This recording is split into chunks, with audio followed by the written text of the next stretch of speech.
Why this inclusion bill? What is wrong with the BEE? Fundamentally, it's failed to uplift the vast majority of South Africans who found themselves trapped in poverty. Well, I think if we go back to the actual initiation or inception of this particular policy, it was always designed to be for insiders and outsiders, and it has really created a culture of insiders and outsiders. Then what we'd like to see is a vibrant economy that's growing, where we have businesses, both local as well as foreign, who are wanting to invest in our economy. Why is it that the DA is now struggling to get the majority in the city of Johannesburg? But I think with the renewed focus, I think the fact that people are so desperate for just basic services to be delivered in Johannesburg puts the DA in a very good position with our mayoral candidate, Mayor Helen Zille. The DA wants to enrich a certain group. And if we put this in racial terms, it would be mainly white people. And I think that the mood has shifted in this country, and people are really seeing that, the DA is a credible alternative in national government. My personal view is that the ANC as a political entity is more of a criminal syndicate. The EFF is a Marxist, a nationalist party, whereas I think that the DA is a moderate liberal party. And I think the important thing is to see the policy for what it is, right? Remove those biases when you look at our policy and just understand that our policy is a genuine commitment to redress. But I mean, we've had a president in the country who didn't have even a matric and who was able to run the country for 2 terms. We also have people often talk about the DA's current president, who is also not as educated. I think he has matric, but he's seen as somebody who is very much capable, I would argue, with the previous president that I'm mentioning as well. What would you say about that then? Isn't that an indication that one doesn't necessarily have to hold paper in order for them to take leadership?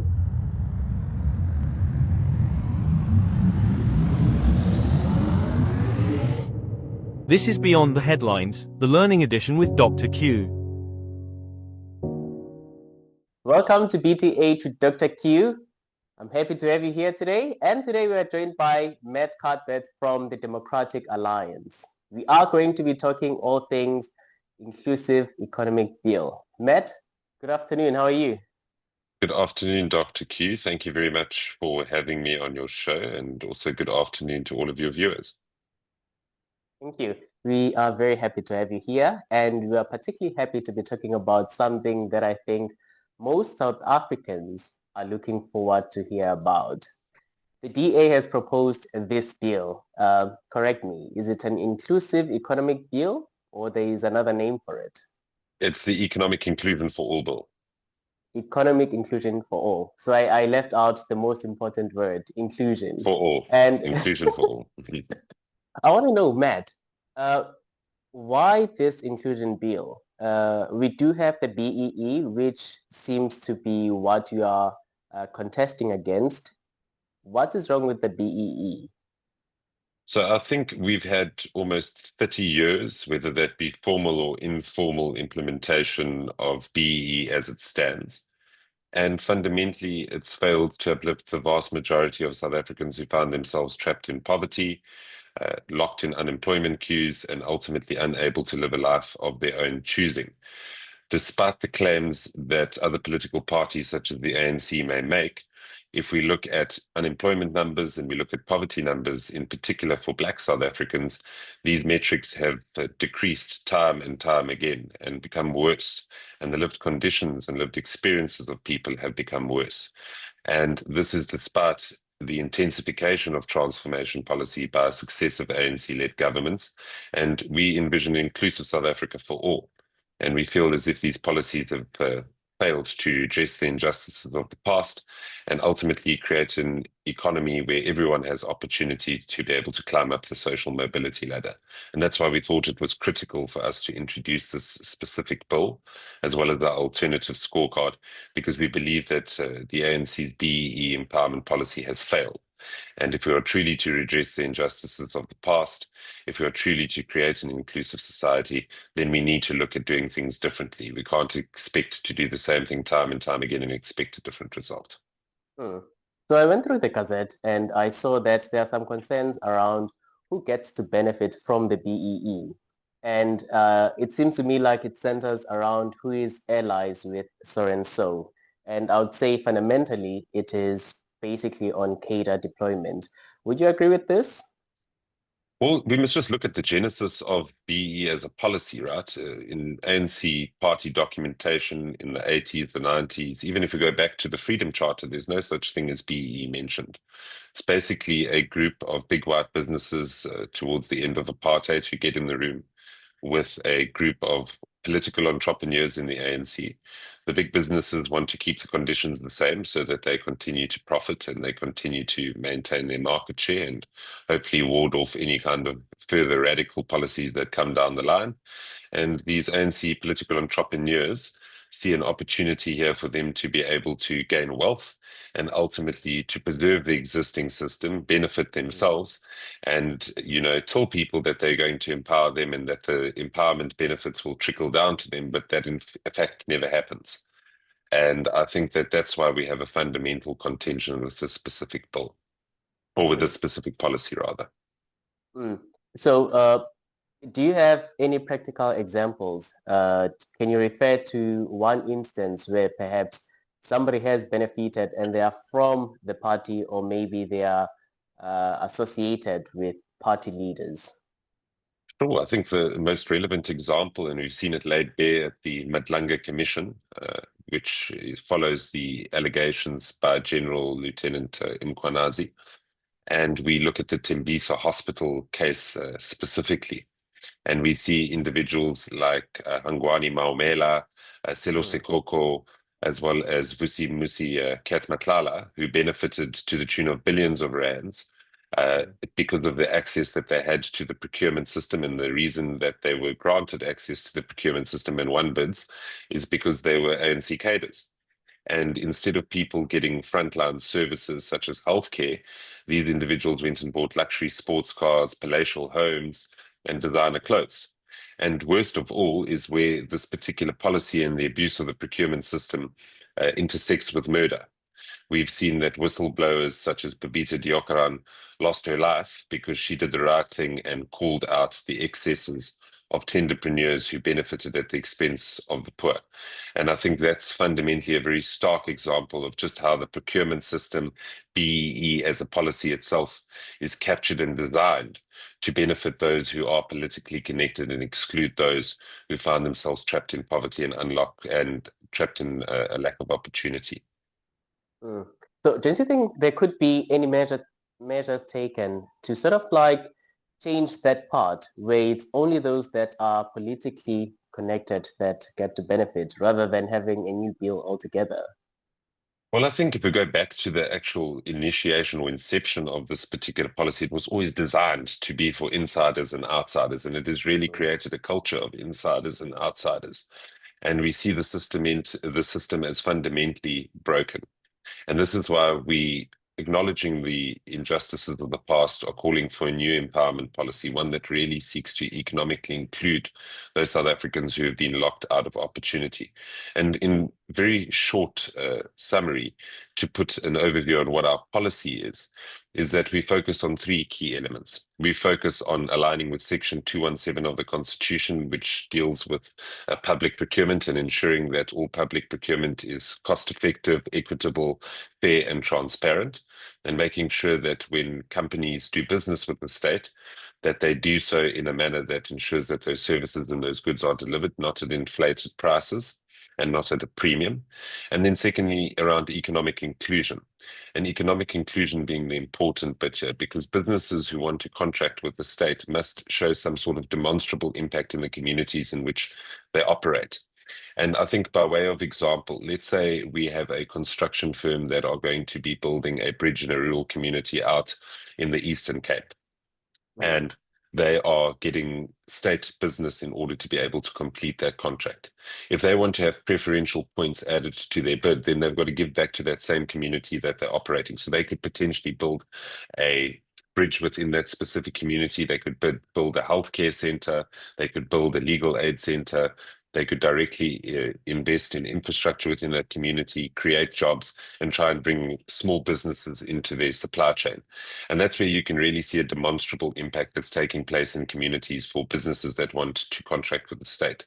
And then I think the last element, which is an important element, and I think goes back to the previous question which you asked, is specifically around disqualification criteria. So if you have a proven track record of corruption, of fraud, or any kind of misrepresentation, then you are immediately barred from doing business with the state. Because it can't be that time and time again we have overinflated prices that end up in people not receiving the services that they so desperately need, and then people getting rich off the backs of the poor. And that's fundamentally what we have an issue with. I'm going to deviate quite a bit because you are touching on the issue of corruption here. And I am reminded of what is currently happening in Rwanda. If somebody who is a member of parliament or a public servant altogether is found to be corrupt, even if you steal an equivalent of 200 rand, you would serve a certain amount of, I think, a number of days or months in prison. And I wonder if you don't think that could be the case for us here in South Africa. I mean, a lot of our officials are involved in some corruption. Don't you think we could achieve that here as a country?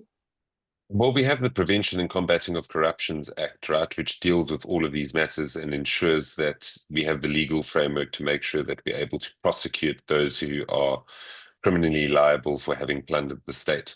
However, we have an undersourced NPA and we have a number of issues with our criminal justice system. And unless we are able to resolve those issues, we can have the greatest laws in the book, but we're not able to actually implement it and make sure that those dockets get through to the court, that those matters are processed appropriately, and that they're done so in a speedy fashion. And I think that speaks to the overall sort of erosion of the rule of law in South Africa. When you have a situation in a country like South Africa where you have, time and time again, headline after headline, politicians who have been actively caught with their hands in the proverbial cookie jar, then that erodes public trust and that undermines the maintenance of the rule of law as well as security and stability in the country.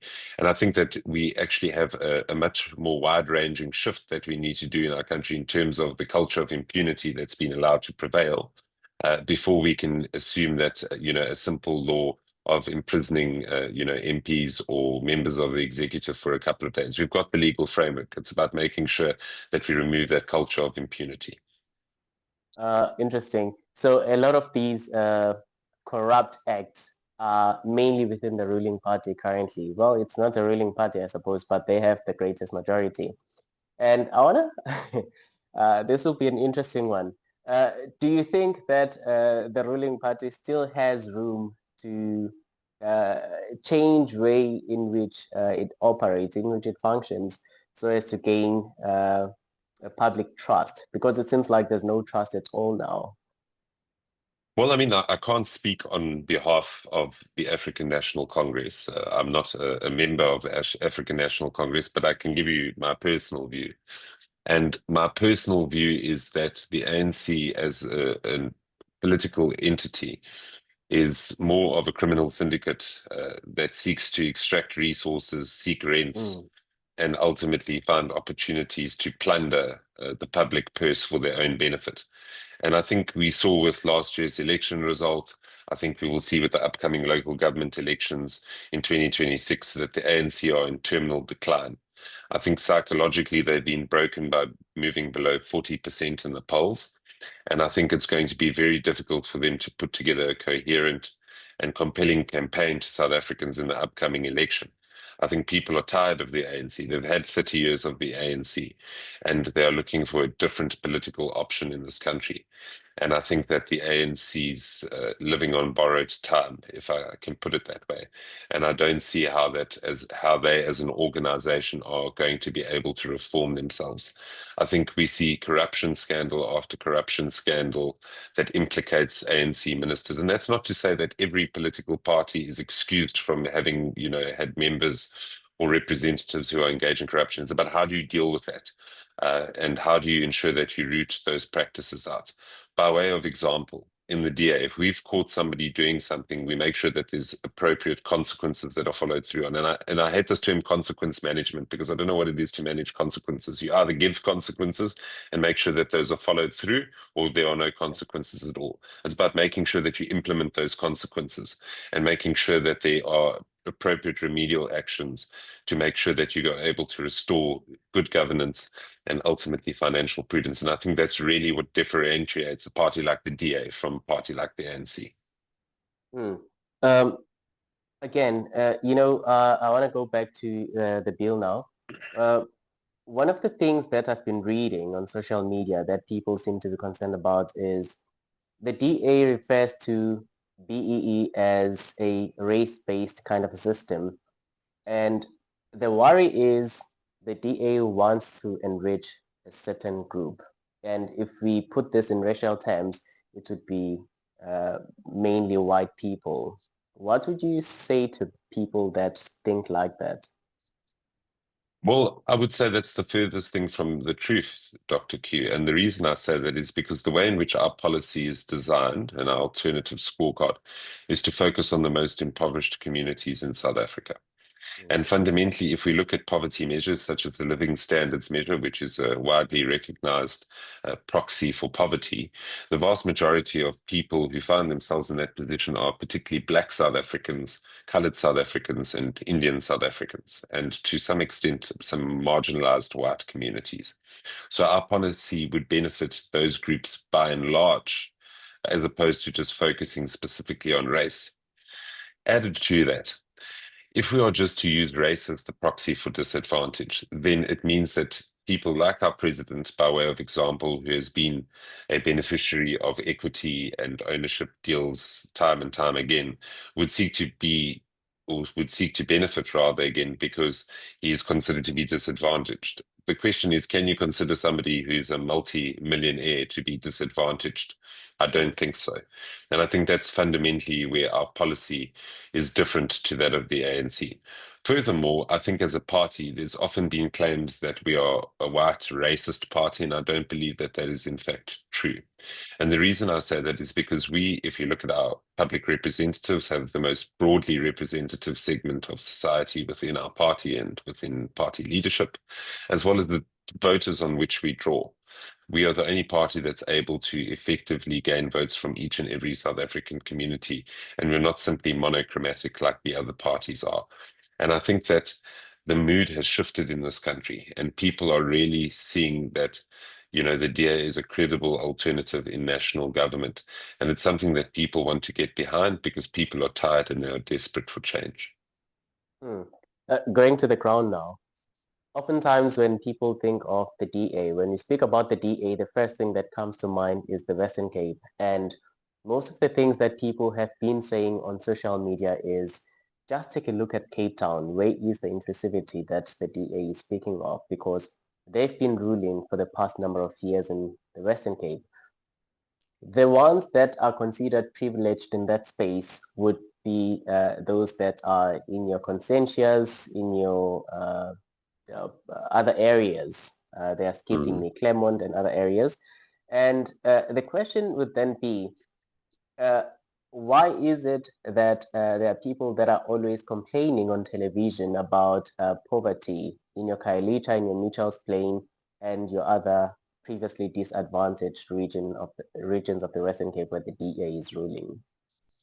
Well, I think it's important, firstly, to say that the Western Cape and the city of Cape Town are some of the best run governments in the country, right, across many metrics.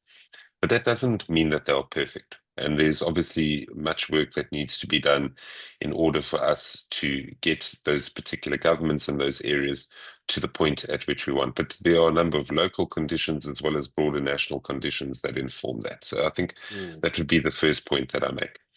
The second point I would make is if we look at the unemployment rate in the Western Cape, it is more than 10% lower than the rest of the country, which means that people want to invest in the Western Cape's economy. They create jobs in the Western Cape's economy, and on average, people are in a better financial position in the Western Cape than what they are in any other province in the country. If we look at access to basic services, whether that be water and sanitation, refuse removal, electricity, water, and the like, by and large, the city of Cape Town in particular has the highest ranking when it comes to the provision of those basic services. And those basic services, and particularly public services, are disproportionately focused on ensuring that South Africa, particularly poor South Africans and impoverished communities within the city of Cape Town, are focused on. We would also look at then the infrastructure budget. The infrastructure budget of Cape Town is significantly larger than other municipalities across the country. I think it's almost double that of Johannesburg, despite Johannesburg being a vastly bigger city. And the vast majority of those infrastructure development projects are going into communities such as Khayelitsha, Nyanga, and the like. And I think that that's really the difference between how the DA governs versus the way in which the ANC governs. And I think it's become politically convenient for some of our political opponents to say, well, let's compare Constantia and let's compare that to, let's say, Philippi, by way of example. I think you're comparing apples and pears there. The same thing could then be said, well, what about in Gauteng, the difference between Sandton, which is a long-established suburb, and there happen to be wealthy people that live there, versus Alexandra. And I think when you look at township areas in particular, those services are far better delivered. There's more prosperity in those communities. And it's not to say that it's perfect, but it's by far better. And I think that that's a very compelling case for people to come out and vote for the DA. Sorry, I'm deviating again because you are mentioning Stanton and Alex. And I always wonder, perhaps you could answer this. Why is it that the DA is now struggling to get the majority in the city of Johannesburg? Why do you think that is the case? I think the last time that was true for the DA was during Herman Mashaba's time. Well, I think we've had two rather chaotic local governments within Johannesburg under DA leadership, and we are well aware of our past failures and the fact that we were not able to deliver on the mandate which voters gave us in those two administrations. Obviously, the one being of former Mayor Herman Mashaba, who went off and went to create his own political party. And then we know that former Mayor Mpho Palazzi, who had to manage a very complex coalition. And in that political context, we found ourselves in a situation where we had parties like the EFF that were holding a gun to our head in order just to get minor items through the council floor. Similarly so with Herman Mashaba. And I think that because of the sort of political fragmentation that took place in cities like Johannesburg, and also where you're speaking to me from today, Gqeberha, and the political instability that has wrought havoc in our cities has fundamentally undermined service delivery. But I think with the renewed focus, I think the fact that people are so desperate for just basic services to be delivered in Johannesburg puts the DA in a very good position with our mayoral candidate, Mayor Helen Zille, who I think is going to be a credible person who's going to go into that city, despite how broken it may be, and really start rooting out corruption, making sure that we streamline processes and ultimately start improving levels of service delivery. And I think that if we look at the public, levels of support, we look at the analysts who have been commenting on the Joburg electoral race, I think that we find ourselves in a very strong position ahead of next year's local government election. Okay. So let's just say, for argument's sake, we are now in 2028. I think that is when the next election is coming, right? Is it 2028? Local government is 26, and then the national elections 2029. 2029. Let's say the DA gets an outright majority and they are ruling South Africa. How would the DA go about in implementing what the bill proposes? Well, I think that in the run-up, and that's obviously a fair way away, we're looking at about 4 years until we get to that point. But I think critically what we want to do is we want to, before getting into national government, and I do think to say that we're not going to have an overwhelming majority, and that's not because I underestimate the ability of my party, but I think that would be unrealistic to say that the DA will have an outright majority in 2029. We will surely try our best to get there, but we are likely going to see a coalition government in 2029, with hopefully the DA as the senior partner within that coalition government. But what we are saying is we, in advance of that, want to start pushing for the reform of empowerment policy, because we genuinely believe that we need a system that redresses the injustices of the past, uplifts those who are in disadvantaged communities, and ultimately unlocks opportunity. And if we can shift that policy needle in advance of 2029, then I think that that would be a great win.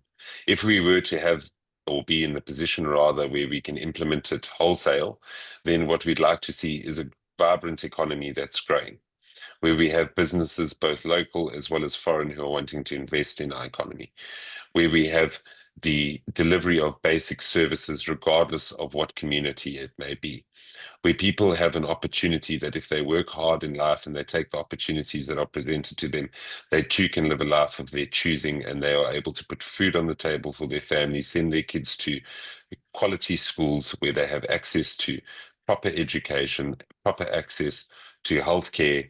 They live in safe communities, and ultimately we have a far more prosperous society for all.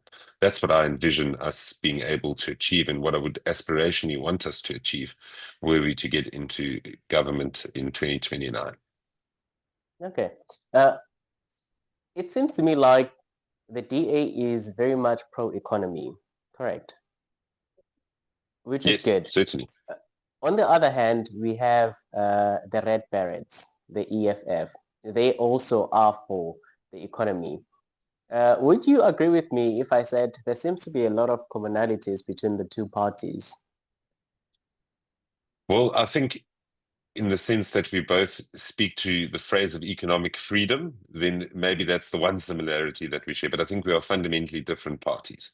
I think ideologically, the EFF is in a very different place to what the DA is. I think that the EFF is a Marxist, a nationalist party, whereas I think that the DA is a moderate liberal party. And I think that the EFF, as much as they speak about economic freedom, don't truly understand what economic freedom is. Because economic freedom is not nationalizing state or state industries, because we've seen how this has played out in a number of other countries across the world, whether that be Venezuela, whether that be Zimbabwe and the like, and the terrible consequences that those economic policy decisions have had for ordinary people on the streets. Vis-a-vis the DA, which focuses on creating a vibrant economy wherever we govern, whether that be at a local government level or that be a provincial level, or in our small role within the government of national unity. And I think that our approaches are fundamentally different. We believe in, allowing enterprise to flourish, to make sure that we have the state as involved in the state as little, or You've just muted your mic. oh, my apologies. Fundamentally, that focus on creating that conducive environment for businesses to want to invest, to create jobs, and ultimately to create a greater impact in society for ordinary South Africans. So I would disagree. I do not think that our parties are similar. Mm. One of the things about the ANC is that it actually considers those that are, or rather were previously disadvantaged and are still disadvantaged even now. There would be some jobs created for them, especially in local municipalities as general workers. And it seems to me like over time, they're able to climb the ladder, regardless of whether they have the necessary qualifications or not. And we've seen this in Pietermaritzburg, for instance, when Babas took over in Umgeni, other people had to resign because they didn't have qualifications.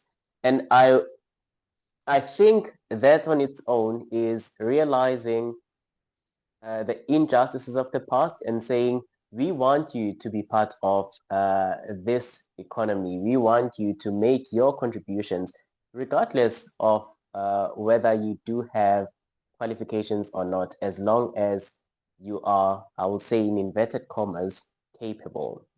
What provision do you think the DA could make to include those that are considered to be previously disadvantaged, especially those that don't even have the necessary education to get them to the So, higher levels. sure. So I think that there are a couple of issues you raise here. So I think specifically you're focusing on what we call expanded public works projects, right? Yeah. And expanded public works projects are largely subject to political processes. The local ward councillor will suggest some names, that person gets allocated to a project. And what we've seen specifically in ANC wards and ANC-controlled municipalities is used as a patronage system. And instead of people being able to build up skills as general workers on these EPWP programs and be able to build skills that allow them to be competitive in the general market, we see that the same people keep on getting appointed to these programs time and time again. And this is sort of, shall we say, cadre deployment at its lowest level, at a branch and award level, which takes place within the ANC itself. And That's I very think true. that that is fundamentally a problem, because you can't have a public works program that seeks to give people skills and allow them to climb up the opportunity ladder, but then you only keep that for a select few. So I think that's really the most local example we can give of cadre deployment itself. And I think that the EPWP program in itself has not been structured in such a way that it gives people the required skills in order to be able to be competitive in the market itself. And the reason I say this is I actually did my master's research in my own municipality in the city of Ekurhuleni on the expanded public works program. And there's a sub program of expanded public works, or EPWP, called Vukupile. And basically it It's takes called learner what, sorry? contract Vukupile. Vugupile. Yes, and basically what it does is it's learner contractors who are given a small portion of a bid to fulfill, whether that be a community library or enterprise center or something like that. And all of them said that they never received the adequate support from the municipality in terms of skills development, or they already had those skills. They had problems getting the money that was supposed to be allocated to them. They felt as if they weren't given the kind of scope on the projects that they needed in order to be able to develop people. And it's with that that I would argue that the current system of EPWP is ineffective in allowing people to be able to move up the ladder. I think there's also a broader issue here around cadre deployment itself and just general appointments in the civil service. We obviously believe in a meritocracy and in professionalizing appointments. You can't have, and we've seen this particularly in a number of rural provinces in our country, Mpumalanga, Limpopo, the Eastern Cape, where you have a municipal manager who's supposed to have a master's degree, but the guy's got grade 11. And this is why basic services have crumbled, because we don't have competent, capable individuals who are actually there to lead municipalities and make sure that they are operationally efficient and that they deliver the services that they require. And that's not to say that you necessarily need a postgraduate education in order to be capable. But if somebody does find themselves in a position where they don't have the adequate skills, then there should be the appropriate upskilling of those individuals to make sure that they comply with the law and the regulations, and that they also have the appropriate education in order to be able to fulfill their functions. Because one of the key issues when it comes to basic service delivery in many of our municipalities across the country is the fact is that we don't have equipped civil servants who are able to deliver on the mandate of local government and all of the requirements of them that are set out in section, or shall I say, Schedule 5B of the Constitution. And I think that's what it fundamentally comes down to. They're saying, let's not appoint people simply on the basis of political connections. Let's appoint those who are most competent and qualified, and those who are willing also to upskill themselves and make sure that they are able to deliver on their mandate. But I mean, we've had a president in the country who didn't have even a matric and who was able to run the country for 2 terms. We also have people often talk about the DA's current president, who is also not as educated. I think he has matric, but he's seen as somebody who is very much capable, I would argue, with the previous president that I'm mentioning as well. What would you say about that then? Isn't that an indication that one doesn't necessarily have to hold paper in order for them to take leadership? Well, I think leadership and technical competence also in some respects are different things, right?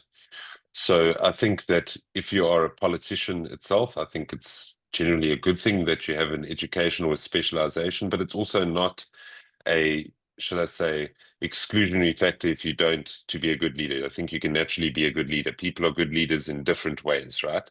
I wouldn't say that our erstwhile president was necessarily a good leader. I think he looted the state and ultimately led to a number of the social economic ills that we currently face. But in saying that, he had the ability to lead his party and obviously lead the party in government. But it's also then dependent on the kind of officials that you have within departments to be able to deliver the various services. So let's use this as an example. If you are going to install water pipes in your local community, are you going to give a guy that's got grade 9 the opportunity to go and build that water pipe and make sure that all of the appropriate civil engineering specifications are in place? Or are you going to take somebody that's got a civil engineering degree that deals with specifically water piping installations? And that's simply what I think it comes down to. And I think as a political leader, there's a difference between that and being a civil servant. As a political leader, you have to obviously provide a strategic vision. You've got to surround yourself with competent and capable people who are going to be involved in delivering those services. And I think that it differs from being in a technical role as a member of the civil service who needs to deliver those basic services, as well as ensure that the appropriate financial controls are in place and that things are just generally managed in the way that they should be. Interesting.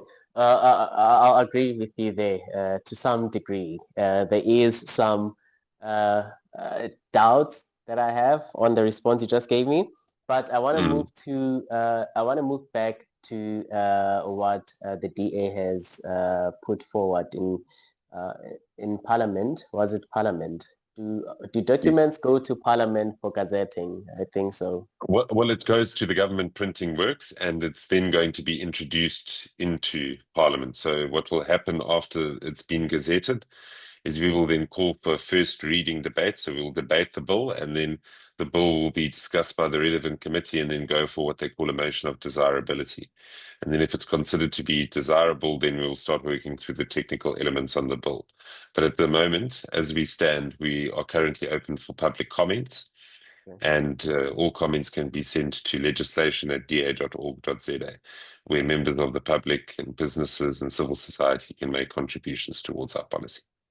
Oh, that's perfect. I'm so glad you're saying that because I would love to make my own contribution based on a detailed document and not the gazette that I went through.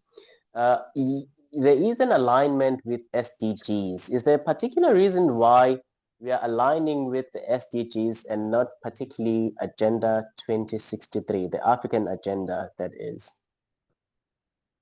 Well, I don't think there's a particular version to the African agenda. My understanding is that African Agenda 2063 is also informed by the United Nations Sustainable Development Goals. And there are also a broad-ranging variety of frameworks that are linked to the SDGs, which you'll see in our documentation, where businesses make contributions towards these SDGs. And I think that it's a very compelling fit for the South African circumstance if you look at what the goals of the SDGs are: no poverty, zero hunger, decent work, and economic growth, water, environmental sustainability. These are all things we can agree with, I think, as South Africans. And I think that that encompasses the need for inclusivity. It covers the wide-ranging set of issues that we need to address as a party and as a government. And I think that that's why we chose it as the appropriate framework, because it is something that businesses already use in their reporting formats, which we think could be easily transposed into our own legislative books to make sure that we can foster genuine and inclusive empowerment. Okay, no, I'll take that. Although I wouldn't necessarily say it is grounded on the UN SDGs. They do make reference of the SDGs, though. Maybe as I am about to release you, Matt, when we go through the bill, when somebody out there goes through the draft that is out there, how would you want them to approach the bill? What should be my approach in better understanding what the DA has documented, and what is it that I should try not to particularly focus on? I'm not articulating this the way I want to articulate, but what biases must I get rid of in order for me to fully comprehend what the DA is trying to lay out? Well, I think that's a very important question that you ask, Dr. Q. And I think the important thing is to see the policy for what it is, right? People may have certain impressions of the DA and whether right or wrong. Also, a lot manufactured by our political opponents to try and use against us electorally. So I would say, remove those biases when you look at our policy and just understand that our policy is a genuine commitment to redress towards uplifting the vast majority of South Africans that remain locked out of opportunity and in poverty, and also making sure that you read through our alternative scorecard alongside our bill to see exactly in granular detail what it is that we want to do to reform the empowerment system in this country. It's one thing to read the bill alone, and that's obviously, the legislation that needs to be amended. But when you amend that legislation, you've got to create regulations in order to implement it. And that's where I think our alternative scorecard, which focuses on value for money, economic inclusion, and ensuring that we exclude those who have benefited at the expense of the poor. I think that's the critical thing to keep in mind when going through our legislation and our alternative to BEE. Okay. All right. Matt, I think this has been a wonderful conversation. I think you've given us full context of what the bill entails and what we should be on the lookout for when we go through the bill. I'm hoping that our listeners and our viewers are going to take time to go through the draft and make those comments. And maybe a last question related to that is, how do you then go about in ensuring that every single comment is considered and changes are made on the bill? Sure. So we will obviously go through all of the public comment and we'll see, where there's alignment and where there are, blind spots that we may not have picked up on the bill itself. And then we will obviously apply the necessary edits to that document before it is then introduced into the House itself. There's also a further consultation process that will need to take place through NEDLAC, and we will receive comment from NEDLAC, and that will then need to be factored in. However, what I will say is before being allowed to gazette the bill, you've got to ensure that it aligns with the Constitution. And our bill does in fact align with the Constitution and is compliant with the Constitution. So I've been in a couple of interviews most recently where people question the constitutionality of the bill, and it has been certified as constitutional. So it's just about making sure that we can focus on critically analyzing the bill and looking at how best we could improve it potentially. I was actually going to ask you about the Constitution itself and start off by saying you smirked when you mentioned the Constitution. It seems like you are very happy with the Constitution. Would you say that there are any amendments relating to the bill that you guys are proposing that are needed in the Constitution itself? Well, not at this point in time. I think, as I say, ours is perfectly compliant with the Constitution itself. And I think that a number of things could be addressed through this amendment legislation that don't necessarily need to take effect in the Constitution. I think it's still broadly within the same realm. And yeah, I think as it stands, I'm happy where the Constitution's at, and there's no need to make any changes. I love that. I love that. We just need to act on what is in the and live up to the Constitution, 100%. Yes. And last question, very last question, where do we get the draft bill? The draft bill is available on our website. You will be able to access it there, and there's a variety of statements, so you can go to www.da.org.za. And if there's any challenges that anyone has in accessing it, you can reach out to our DA officers and we'll make sure that we share a copy with you. Matt, thank you very much. Thanks so much, Dr. Q. This is Beyond the Headlines, the learning edition with Dr. Q.